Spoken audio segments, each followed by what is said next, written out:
Thanks for being patient with me. I know I took a couple of days off for the weekend, and I only did the debate hour one, and then I didn't finish and talk about anything else. To be honest with you, I thought the debate was fairly boring. So I just want to cover one other aspect that happened during the third debate, the third DNC debate that was held on ABC. I want to talk about the foreign policy questions that were asked. There were only two. It was very lightly covered. Essentially, foreign policy during these debates just seems really minor. It's almost like the American people have become very desensitized to the fact that we bomb and murder people all around the world. So what did the candidates say about war during the third Democratic debate? Let's get into it. They talked about Afghanistan, and they very lightly touched on Venezuela. So let's start with Afghanistan. The candidates asked, not every candidate was asked, the candidates who were asked about Afghanistan were Warren, Buttigieg, Biden, Sanders, and Yang. So what did Elizabeth Warren say about Afghanistan? Well, she says that she wants to end the military engagement and says bombs are not the answer. Typically, that's the answer you're going to get from everybody. Most people say, I don't want war. I want to end war. That's what everybody really says. So it all comes down to what they say in between those lines, because you're going to even hear Republicans say, I want to end war. I don't want war. Very rarely do you end up with somebody who's really hawkish who says, hey, listen, you just got to go to war. And we've seen those people. There are those people that exist, but most people say, I don't want war. So she says she doesn't want war. Bombs are not the answer. She says she'd make a peace plan without doing a deal with the Taliban, a peace plan that includes bringing in our allies to help make an economic investment. And she brought up not hollowing out the State Department, making so that we have no eyes or ears in these countries. So she's saying, in other words, we need spies, the CIA. And then when pressed again about doing this without the Taliban, without a deal with the Taliban, she says that we need to work with the rest of the world and use our economic tools. So in other words, sanctions. So Elizabeth Warren is for ending the war. She says no bombs, but she essentially is saying that she wants more eyes, more spies on the ground, and to use economic sanctions. That's not going to work. We're already at war there. We're talking about ending the war. I don't know how adding spies on the ground and economically sanctioning Afghanistan, or I don't know who she would want to sanction. If she's not even going to recognize the Taliban, for example, as an official government, who would you sanction? So her plan isn't really a plan. Buttigieg, when he was asked, he says, we've got to put an end to endless war. Again, they all say this. And then he says, and the way we do it is to see to it that the country will never again be used for an attack against our homeland. And that does not require an open-ended commitment to ground troops. That's what Pete Buttigieg says. So he's saying we need to see to it that Afghanistan is never used again for an attack against our homeland. Well, how do you propose we do that, Pete? That's the question. Then he goes on to say that the way to end war is to not start one in the first place. So he's really not talking about ending the war. Now, he did say in a previous debate that he'd want to withdraw the troops within his first year. So then he would say that he wants to see to it that the country will never again be used for an attack against our homeland. That's interesting, and I'll get to why that's interesting a little bit later on, what these candidates are not saying. A lot of them are saying something and at the same time not saying something. So Biden says, essentially, he wants to pull the troops out and keep bases in Pakistan. So he's saying, okay, we'll get rid of all the troops, we'll end the war, and we'll have bases in Pakistan so that if something were to happen, we could flood right back on in. Okay. I think that would maybe put the Taliban on edge. If we were to do a deal with them and then we were to just continue to surround them, it wouldn't exactly seem like a peace plan. But at the same time, I understand, okay, we'll keep bases in Pakistan just in case. I don't know. So that to me doesn't seem like a... Sanders, let's see what he says. He says that he basically goes on to say, look, I was against all these wars. I didn't want the war in Iraq. I didn't want the war in Afghanistan. And I didn't want any of the military budget increases. So he says what we need to do now is bring the world together in rebuilding struggling economies and ridding the world of terrorism. So that also doesn't really give us an answer as to what his plan would be when it comes to removing the troops from Afghanistan. Now, he was on Kyle Kalinski's show the other day where Kyle pressed him a little bit more about Afghanistan. And Bernie Sanders would not commit to getting the troops out within the first year. He said, we would have to see. He says, once I see all the information, then I would make a decision. But I definitely don't want to have all of these costly wars. So I do believe that Sanders doesn't want to continue these costly wars. I'm just not sure what his plan is for ending this war. Now going to Yang, he says we suck at nation building. He's right. He says we should be building our own nation. He's right. He then says, when I'm president, I will lead with restraint and I won't unnecessarily put our young men and women in harm's way. So, okay. Here's the deal. Here's the problem with all of this. It sucks leaving the Afghan people with the Taliban. Totally sucks. The Taliban is, in my mind, extremely brutal. I would never want to live under their laws. They cut off your hand if you steal. They'll stone you to death if you commit adultery. They don't let women have educations after the age of 8. Women die because of lack of medical care because they need to see female doctors, which there aren't any because they can't get educations after the age of 8. And if they are going to see a male doctor, another man must escort them. They have to get permission from men to do everything in their lives. I think it's a horrible place to live. It's a horrible, it would be a horrible government to live under. But we lost. The Taliban won. They were there and they were the government before we got there, and they're now going to be the government after we leave. Now we have this sort of puppet government that we've tried to put into Afghanistan for many years, 18 years. We've tried putting this puppet government in Afghanistan, and we have failed at doing that. And as soon as we're out of there, the Taliban will be the government of Afghanistan, like it or not. I don't like it, but that's unfortunately the reality. My question is, if you were a person in this position, you're now commander-in-chief, and you're sitting in that chair and you have to make a decision, and people are presenting you with horrible photographs, horrible stories of how the Taliban treats their people, are you going to have the guts to say, this is horrible, this is a humanitarian crisis, but we can't be there. We have to leave. And unfortunately, we are going to leave these people in the hands of this very brutal government. But it is the government. And if these people want to make change with their government, they're going to have to do it on the inside. We cannot crack the egg before it can be cracked. We tried. We did it for 18 years. We failed. The Taliban has won. And it's horrible. So my question is for somebody like Andrew Yang, for someone like Sanders, Warren, if they were sitting in that chair and they're presented with this brutal, gruesome information, are they going to make the decision to get out? Because I think there's a couple of motivations for staying in. Of course, you've got economic reasons, political reasons for wanting to stay in. So you've got actors in our government who want to stay in war because they've got benefits to gain. But then you've got another type of person who is the humanitarian bleeding heart type, who says, but we must save these people. We must save these people. And they feel like we must engage in war because we are the world's police, because we need to be the world's humanitarians, that we need to go and instill democracy around the world, we need to give people their freedom, that we need to march around the world engaging in battle because we need to save people. That is also, unfortunately, as much as I can sympathize with that, we can't do that.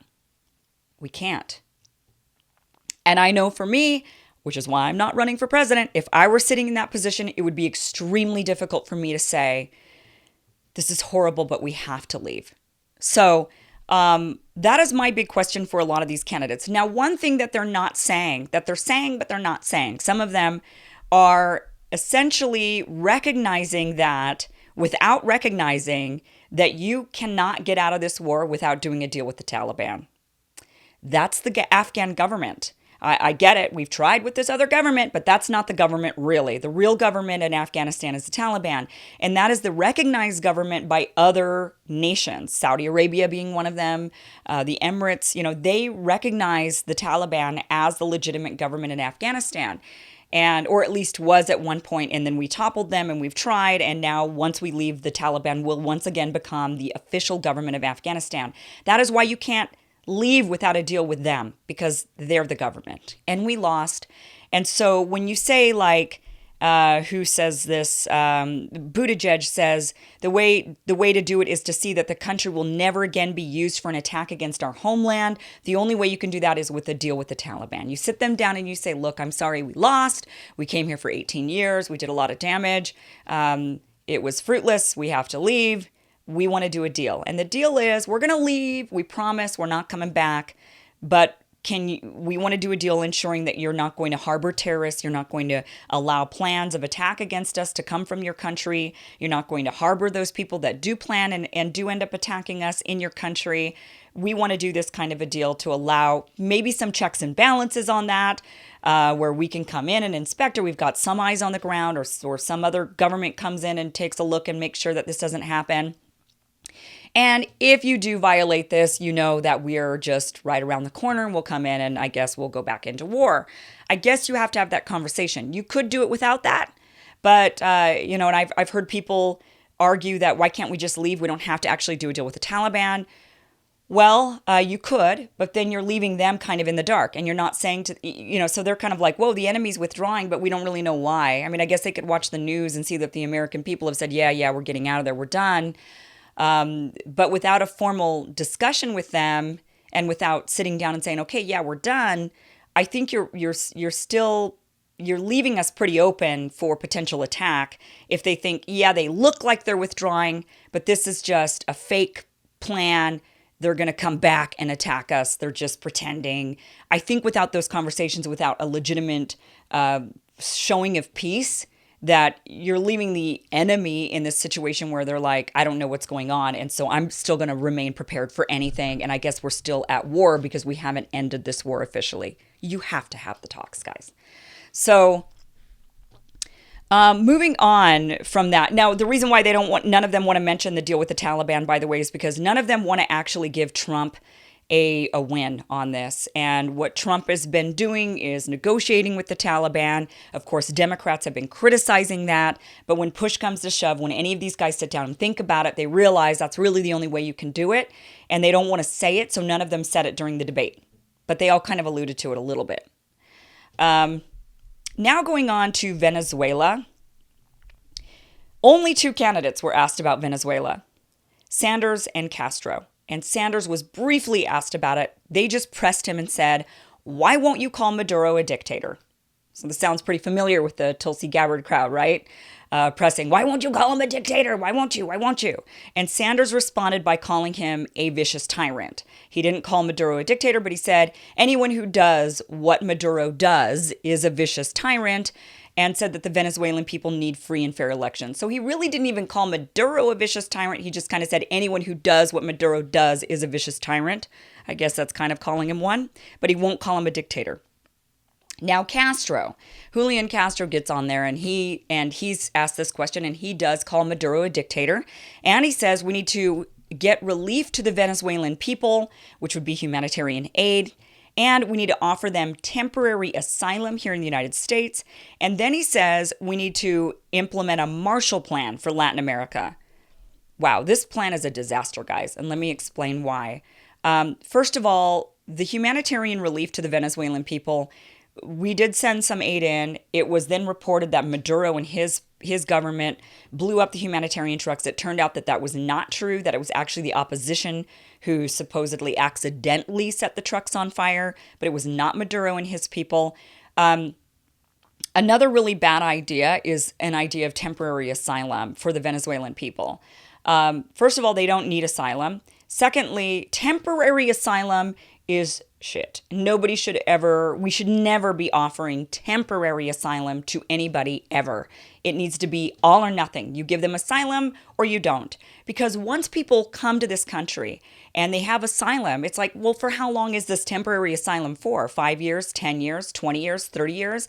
Well, what does a person do in 20 to 30 years of their time? They build. They have relationships. They make friendships. They start businesses. They buy homes. They have kids. They have grandkids. Their kids get married. Their grandkids get married. All of these things happen where they take root in that new home. And then to say, well, guess what? Your temporary status is over, and now you've got to go back to where you came from because your country is stabilized. No, It doesn't work. I know I come from a refugee family. They talked my entire childhood about going back to Vietnam. They always talked about it. And I worried about it. Like, we're going back to Vietnam? I've never even been there. That's not my country. I was born here. I don't even know Vietnam.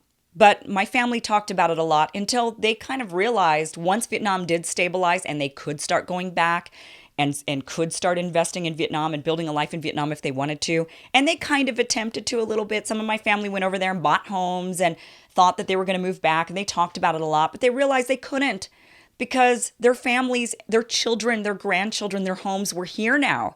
And it would be impossible. So they go back and they visit a lot, but they can't really go back and live there. My mom can't go back and live there. What would she do when she gets old? I'm here.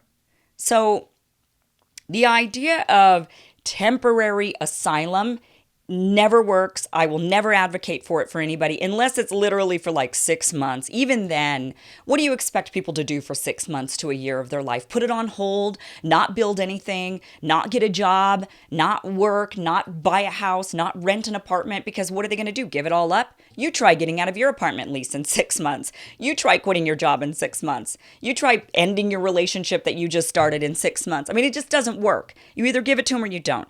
And then he says he wants to have a Marshall Plan for Latin America. This is a disaster of an idea. Now, the Marshall Plan was our plan for rebuilding Europe. We dumped a lot of money into Europe. We set up bases. We split up Germany. There was a huge difference with implementing a Marshall Plan in Europe and why implementing a Marshall Plan in Latin America would be a disaster. First of all, Europe was blown to bits and pieces. Germany lost a war. They had no choice but to be divided up and to be split between France, the UK, United States, and Russia. And the European nations welcomed the money flowing in. We were all bonded together in our capitalistic ventures, in our imperialism. The way the West was all one, and investing all of that into Europe was investing in people who have the same ideas, same ideology, and who were welcoming of it. Now, the people in Latin America, let's think about this for a second. Why is Latin America a mess? Well, because of the banana republics, because we would go down there and we would try to topple governments because we didn't like what they were doing, because they were taking away the American investments that were down there. They were kicking out investors. They were saying, hey, listen, you guys are coming down here, taking our resources, taking the money and running off, and it's not helping and benefiting our people, so we want our resources back. We're not going to let you do this anymore. Fair enough, right? So how receptive is Latin America going to be to us turning around and saying, hey, look, we want to invest in you? They're like, no, that's why we're in the situation we're in, because you invested in us and then you ran off with all the profits and you ran off with our resources. We're not falling for it again. So this idea that we can rebuild Latin America and invest in them is going to be met with a lot of skepticism. We would have to be, I do believe we do have an obligation, a moral obligation because of the damage we've done to help rebuild Latin America. I also believe that it just makes sense because they're our neighbor to help rebuild Latin America. But we've got to be very careful in how we go about implementing this plan. And Castro, his idea would of course be to get Maduro out, to put Guaido in, to invest in Venezuela, the same way that all of these capitalists who are just wanting to make a bunch of money, the same way they're wanting to invest in Latin America. That's a failure of a plan. It's not good. Let's not do that. So Castro, no, not liking his plan at all. And that is pretty much the only things that were talked about when it comes to foreign policy during the DNC debate. They really don't touch on it. And like I said, it basically comes down to the American people have been desensitized. Everybody's fine with bombing nations and toppling governments and sending our troops off to battle and to die and wasting American resources and spending a ton of money on this. Meanwhile, people at home don't get the services and the care we need. We don't get the education. We don't get the healthcare. We don't get the infrastructure. We don't get all of these things that we, the people, need because we're spending all of our money on costly wars, marching around the world, really so that big companies can make dollars. That's really what it comes down to, so that the rich can keep getting rich. And that is something that needs to be talked about way more, needs to be exposed way more. Tulsi Gabbard is exposing that. She's really helping shape and change the minds of Americans to open their eyes, to get them to understand that this is a problem, that our foreign policy is a problem. And the fact that you've got Democrats like Castro and Republicans on the same page with this stuff is a disaster. It's a problem. And that problem needs to have a much more of a center stage on these debates. So what's the likelihood that's going to happen? It's next to nothing, unfortunately. So that's what's going on there. Thank you so much for watching. If you'd like to support this channel, I do have links down below to PayPal and Patreon. I do appreciate your support. It really does help this channel. And please subscribe, hit the bell so that you know when I'm doing more videos. And that's it for now, guys. Thanks for watching.